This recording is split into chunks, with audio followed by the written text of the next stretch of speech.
Alright, we are just around 70 days till UFC 300. UFC 300 is, of course, the massive event that is going to be taking place in April. 300th pay-per-view from the UFC. Now, obviously, I've been talking about UFC 300 since last year, since the beginning of last year, and we've been speculating what is going to be the main event. There's been so many talks about what's the main event, and we still don't have a main event, right? And the fight is about almost 2 months away, and we have, so far, a really stacked card. I'm going to be honest, guys. If you look at the prelims, if you look at the main card, this card is stacked. But I want to talk about a lot of people that have been really over-hating this card. I'm sure you guys have seen the thumbnails. I've seen some ridiculous takes about UFC 300, and I'm going to be saying something that might not get me views, that might not be the clickbait title, but UFC 300 so far is actually really good. Now, of course, the main event is important, right? That is the overall final stamp of the card, and really, if they have a whack main event, I will be the first person to admit it. Hey, I was the one in the beginning of the year saying UFC 300 was dead when they announced Conor McGregor was not going to be fighting on the card. So I'm not just a UFC dick rider here. I was on the UFC 300 hate train way before anyone else was. But now I feel like people are just starting to overdo it, right? There's some fights that are announced that people are hating on, and we're going to get into it right now. But before we get into it, I want to guys hit the subscribe button, like, comment, and share. We are almost at 12,000 subscribers, so if you guys could help me out with that goal, I'd very much appreciate it. But let's get into it. UFC 300, like I said, happening April 13th. We've seen some cool fights being announced throughout the past few months. And if you look at the card on Tapology, right? If I said that this was UFC 299, I think fans would have lost their mind, because this card is stacked, right? For a normal pay-per-view, we all have to agree unanimously this is an amazing pay-per-view card. The prelim fights, all those fights could really go on a main card of a pay-per-view. Yes, even the women fights. Look at UFC 295. They have Mackenzie Dern versus Jessica Andrade in that card. That was about the same level of fight. So yeah, I think that every fight that has been announced so far could definitely go on a pay-per-view main card, and I don't think anyone else could disagree with that. And I just want to say there's been some fun fights announced. I'm mostly excited for Justin Gaethje versus Max Holloway. That's a fun fight. I know people complain about the BMF title, and I have too, but at the end of the day, I don't mind it, right? I thought it would headline UFC 300. It's a really good fight. Max Holloway's a legend in the game. Justin Gaethje is the BMF title holder and is coming off of a good win against Dustin, so I think the fight will have a ton of hype. Plus, you got Charles Oliveira, Arman Tsarukyan on the card. You got Weili and Yan in there, and I'm going to touch on that fight in a little bit. And I get it, right? When you look at UFC 300, right, there was a lot of hype around the card, right? So many people were talking about it for so long, what fights were going to be on the card, and a lot of people thought Conor was going to be on the card, and I do think that the card took a massive hit with them deciding not to put Conor on the card. And I've already talked about why I like UFC 300, but I want to talk about some of my negatives about UFC 300. First of all, I will say that there are some criticisms about UFC 300. Doesn't mean it's trash, I wouldn't say so, but there's definitely some criticisms. Number one, I think it's stupid that they're having this at the T-Mobile Arena, right? I get it, they have some sort of deal with T-Mobile, but at the same time, a card of this magnitude, I think it should be done at a stadium, maybe Allegiant Stadium, at a special location that I think just amplifies the event.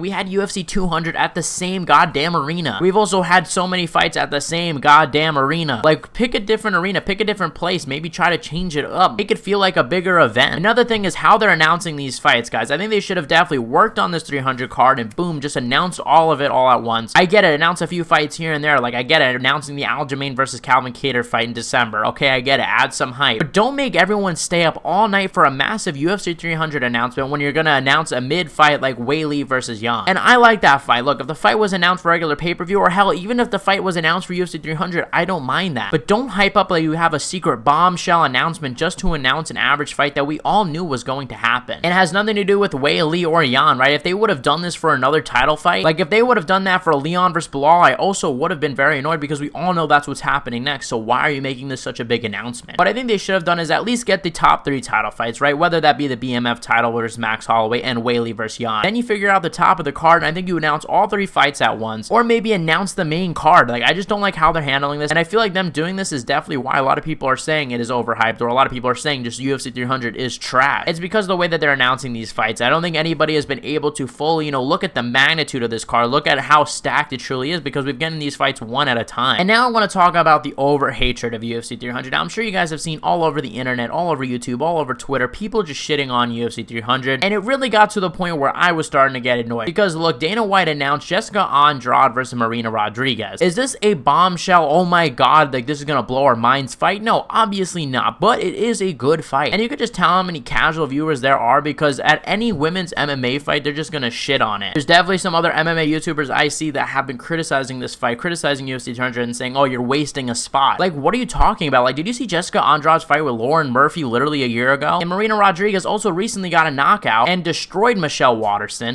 Marina Rodriguez and Jessica Andrade are both savages. Look what Jessica Andrade did just a few months ago against Mackenzie Dern. Like, both of these girls are savages, and I'm excited for that fight. And it's not like it's on the main card, right? It's not like it's like the co-main event or something like that. It's on the prelims. That is a really good prelim fight that honestly on any other pay-per-view that would be on a main card. Now, another fight that a lot of people were hitting on was Holly Holm versus Kayla Harrison. Now, Kayla Harrison obviously was the champion at PFL, right? Won the tournament 2 times, and is now announced that, hey, she's going to go over to the UFC, compete at 135 in a whole new weight class. Now, I get it. The Holly Holm main events, I hate them more than the next guy, right? Enough of headlining Holly Holm. I stand by that all day. And I get it. Kayla Harrison, if you actually watch her fight, is she the most exciting fighter of all time? Absolutely not. But it's definitely exciting because of the stakes, right? Because of the future, right? Honestly, when you look at the last pay-per-view, right? We saw Raquel Pennington win. There was no hype for the women's bantamweight division. We were like, oh, Juliana's next, and yeah, what's going to happen next? But now this kind of just adds a new life to the division because we could potentially see Harrison defeat Holly Holm, fight the winner of Pena versus Pennington, and we've seen now Amanda Nunes say that she wants to come out of retirement, kind of hinting at it. We could see a scenario where Kayla Harrison's the champion and Amanda Nunes is coming back to beat her. And it does suck that Harrison was beaten by Larissa Pacheco in the PFL because now, yeah, her hype is definitely a lot less. Like, I'll be real, the bantamweight division kind of sucks, right? Let's be honest, the bantamweight division is the worst women's division. And I agree with that. There's like 5 good contenders and the rest of the people are like, who are they? But when you look at the women's flyweight division, you got some high-level people in there. I mean, Rose Namajunas is now in there. Amanda Ribas is going to be fighting her soon. Manny Figueroa is going to be fighting Erin Blanchfield. And then you move on to the strawweight division. You got Molly McCann moving down to strawweight. You got Zhang Wei Li, one of the more exciting female fighters on the roster right now. You got Rose, who could also come back down there. And look, there has been some boring women MMA fights. I'll admit, like, I could easily pick out some boring men's MMA fights and point them out and say, well, men's MMA is just boring. That would just be stupid. I recently replied to a tweet claiming how female MMA fighters are just trash, that their fights are boring, and I'll put my response on the screen because, look, I just named all the recent women MMA fights, not even of all time, right? I could have named Joanna versus Wei Li in there. I named within the past year or so about like 10 or so fights that were very exciting in the female division, as well as shouting out some of the female fighters in their divisions as well, because there's a lot of girls on the come up that are looking very good. And I think overall, I want to say with women's MMA, just like any division, it has to have time to grow, right? Yes, women's MMA is very new. When you look at the flyweight division like 5 years ago, it was very different than what it is now. We are seeing the flyweight division finally shape up to a really good UFC division. And I think we're going to see the same thing with the women's division. I think in 5 years, we could be looking at the women's bantamweight division and say, oh, wow, there's a lot of killers in there. I think the women's flyweight division has gained a lot of respect in the past year or so. And I think it's tough for a division to be super popular when you have such a dominant champion, right? Look when John Jones immediately left the light heavyweight division, right? It wasn't exactly the most exciting. They had Izzy go up just to make it a little bit more exciting. So my point is, give it some time to grow. Don't just hate on every women's MMA fight. There are a lot of great female fighters out there that do put on good performances, and the ones that don't, yes, they should be criticized just like the men fighters. And I'm not trying to claim like anybody is being sexist here. I don't even think it has anything to do with that. I'm just saying you gotta let these divisions grow. And I think right now it definitely gets overhated, and so does UFC 300. I'm excited for UFC 300. I think the main event, I think it would really help if it was McGregor and Chandler. I think if it's Adesanya versus Duplessis, that's also a really good main event. At this point, if it was Leon and Bilal, I would be disappointed, but I wouldn't be that disappointed. And honestly, what I'm looking forward to is on April 13th at 6 p.m. just sitting down, waiting for the first prelim and watching all the fights. But yeah, guys, UFC 300, what are your thoughts? Let me know in the comment section below. And if you guys missed it, I made a video talking about Israel Adesanya versus Dricus Du Plessis, how I think that fight would go. Go click that on the screen. I also made a video reacting to Sean Strickland losing to Dricus Du Plessis. What was my scoring? I actually scored it a little bit different than most, so you guys should go check it out there. Thank you guys for watching. You guys are the best fan base in MMA, and I'll see you guys